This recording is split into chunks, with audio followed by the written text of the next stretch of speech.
Hi, I'm Michael Watson, born 1984. I'm a songwriter and musician. My wife is a model. We live in Portland, Oregon, and we're raising a cat.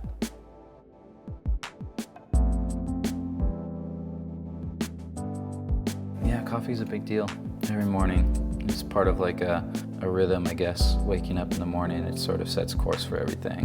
Just, get out of bed, start warming up the water, and as the water's warming up, I'm going around being super type A, putting things away. And my wife's usually up at the time. She goes to work earlier, so right about that time she's about headed out the door, so it's good to see her for a few minutes and just say hi. But yeah, coffee sort of initiates everything. Most exciting part of getting up every morning. My parents were divorced when I was pretty young, and so growing up I was kind of bouncing back between homes, and they did a good job raising me and my older brothers, just sharing us, and being the younger brother, always just trying to be in competition with my older brothers. So it meant I had to go a little bit faster, I had to be a little bit stronger, a little bit funnier, a little bit more creative. My brothers always had a huge influence on me, so whatever they were listening to, I wanted to listen to that. I remember stealing records out of their bedrooms, and that was childhood. Today, our assignment is write music. Let's have Quantrell work with Marissa, and she's gonna clean up your lyrics for you. Let him create though. He's good at just creating, but then help him with context and making it work. I remember one night going to bed and just thinking about like these big sort of concepts, like, man, where is the end of the universe, and what happens when we die, and oh my gosh, I don't know. And then like a even harder question was like, where was I before I was born? Like I only know what it is like to be alive and thinking. Like, how do I even conceptualize existence before existing, before being alive? And these thoughts would just terrify me. I'm a 13, 14-year-old thinking about this stuff, and I remember just getting so like scared thinking about the unknown. One night, my bed was next to a window, and I just remember looking out the window and just looking up into the heavens, the stars, and in that moment praying, I guess, to God, a God, whatever, just saying, hey, God, if you're out there, I need help, or you need to come find me, because I don't know what to do. But that prayer that night was important, because less than a month later, my dad would sign me up for a church camp. And I would go to this church camp and start learning about Jesus. And I was a skeptic from the get-go, but that became the beginning of Jesus in my life.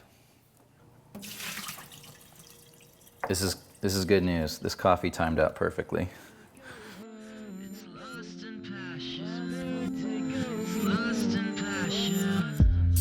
This is the chair. This is the chair I worked hard to get. Because this is the moment I cherish every morning. It's not that I can't do a morning without it, but any day that starts off here is a good day. Yes.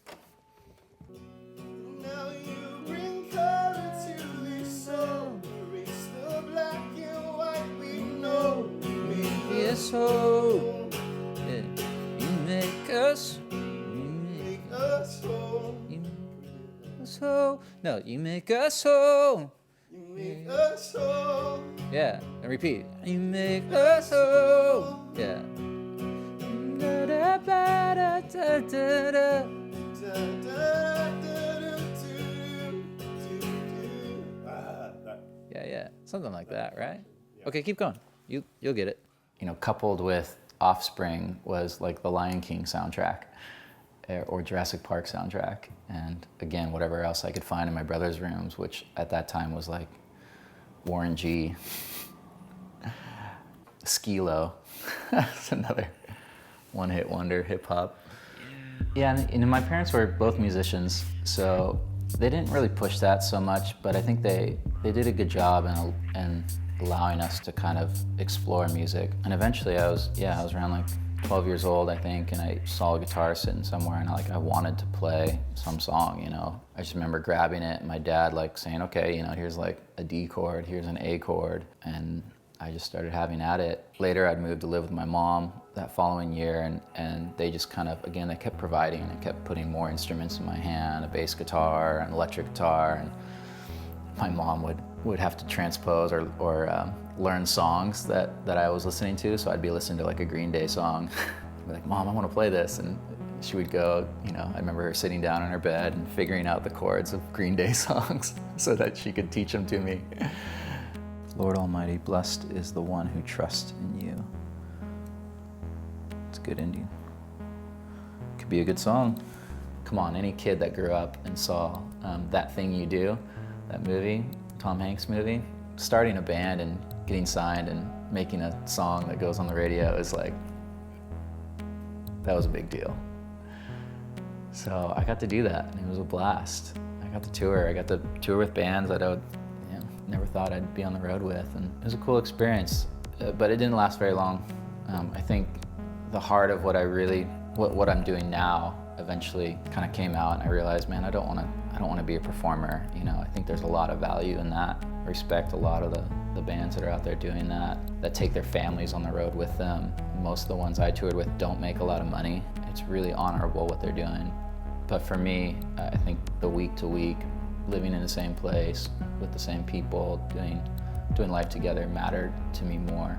And it's hard to beat the Northwest. When you're in the middle of, like, I won't name any states because I don't want to make any enemies, but when you're in the middle of those other states, you realize Oregon's pretty nice. The West Coast is pretty nice. This was a free benefit show I did for Miss Oregon International.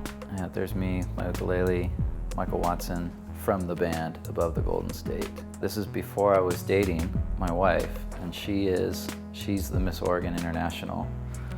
So there she is right there. And we were just friends at the time, and Monica asked me to come help with this benefit show for her. Mr. Above the Golden State and Miss Oregon International hooked up and made kittens. Yeah, she went to Multnomah University. I went to Multnomah. I finished my degree at Multnomah after I was done touring. You know, I knew doing music out on the road like wasn't gonna be my thing, that I really desired to do more like week to week ministry stuff at the church. And it obviously helped that Miss Oregon was, you know, back in Oregon waiting for me.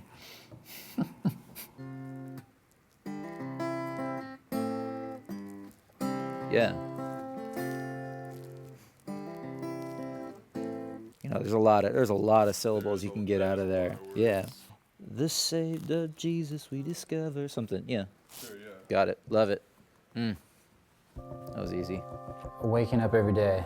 I mean, I get excited about making coffee, but that's all like a means to getting in the chair and sitting down and reading. And I think that is where like life happens for me.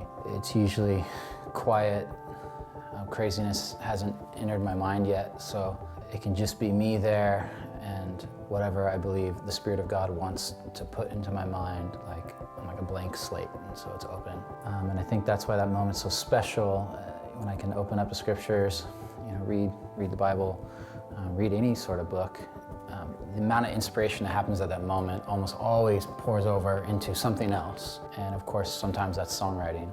That becomes my medium, my way to express what God is doing, how He's creating, you know, if it's like a paradigm shift for me, like I've thought about life one way for the longest time, then all of a sudden I read something and it's like, oh, no, life is going this direction now. It's changed. I can't live life the same way anymore. When that happens for me, it's like, I have to express this in a song, or I have to communicate this somehow. And so those are beautiful moments. And that's why I've created a whole lifestyle where the mornings are protected. I mean, so much so that even when my wife married me, like she learned that same sort of rhythm, that same routine, and she loves it too. I know it's not for everybody, but for me, the morning times are really, like, that's where life happens for me. That's where power happens for me. And of course, it revolves around Jesus.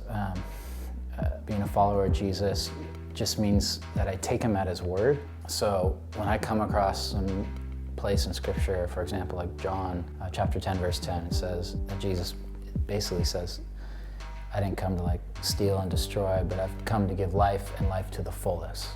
I read something like that and I go, oh, that's good. He's not here to like ruin our lives. But man, he just offered me life and life to the fullest. Like, okay, like I'll sign up for that.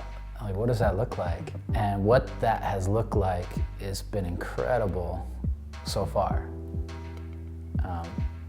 Jerry's not out yet. I haven't lived a full life yet, but already the 10 plus years that I've taken him at his word, I've seen so much that I could have never anticipated. And I think that's the beauty of the life that God offers, is it's so different than the way the world framed life for me.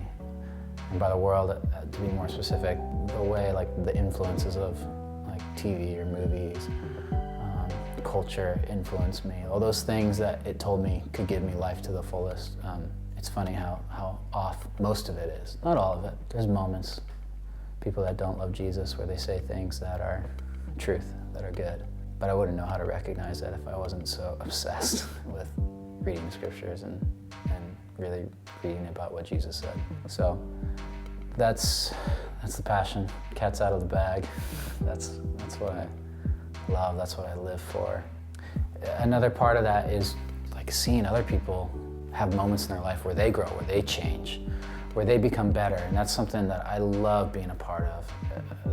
It's why I think I get so much satisfaction in this job that I have currently, is because it's about teaching and equipping and training people to be better at whatever it is they do. That's probably the business I'll be in for the rest of my life.